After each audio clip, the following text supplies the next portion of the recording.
Je vous prie de recevoir mes salutations les plus distinguées.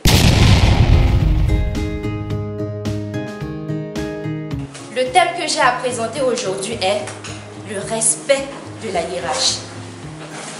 Mais qu'est-ce que la hiérarchie?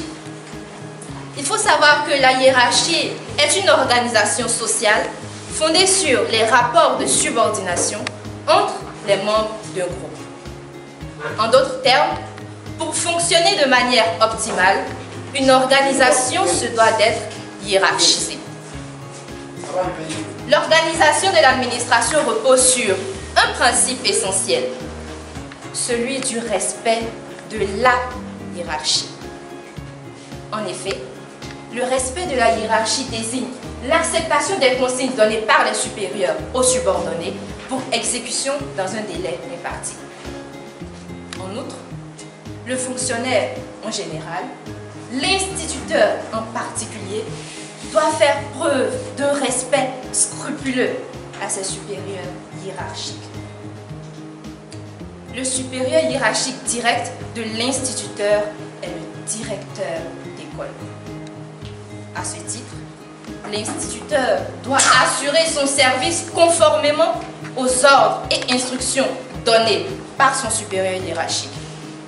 Exécuter correctement et dans les délais les instructions reçues, le cas échéant, demander des informations complémentaires. Informer directement son supérieur hiérarchique des informations provenant d'autres autorités. Et enfin, rendre compte de l'exécution des instructions reçues.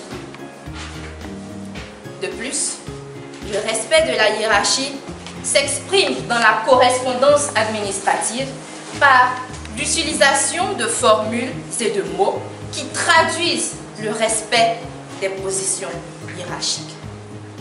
Toutefois, l'instituteur qui néglige ce principe qu'est le respect de la hiérarchie est passible de sanctions disciplinaires telles que l'avertissement, le blâme, le déplacement d'office, l'exclusion pour une durée temporaire ne pouvant excéder 6 mois. Néanmoins, il faut reconnaître que l'instituteur ne doit pas obéir aveuglément à tous les ordres. Il a le devoir de désobéir à tout ordre pouvant porter atteinte à ses droits légitimes. Comme le dit le dicton, quand on t'envoie, il faut savoir t'envoyer. J'aimerais terminer mon propos en disant que le respect de la hiérarchie est une valeur comparable à une fleur. Une fleur qui malheureusement est entourée par les mauvaises herbes luxuriantes du mépris. Pour posséder cette fleur-là, nous devons nous incliner et l'accueillir. Alors, ne nous limitons pas à une seule valeur. Ensemble, cherchons à toutes les cultiver. Je vous remercie.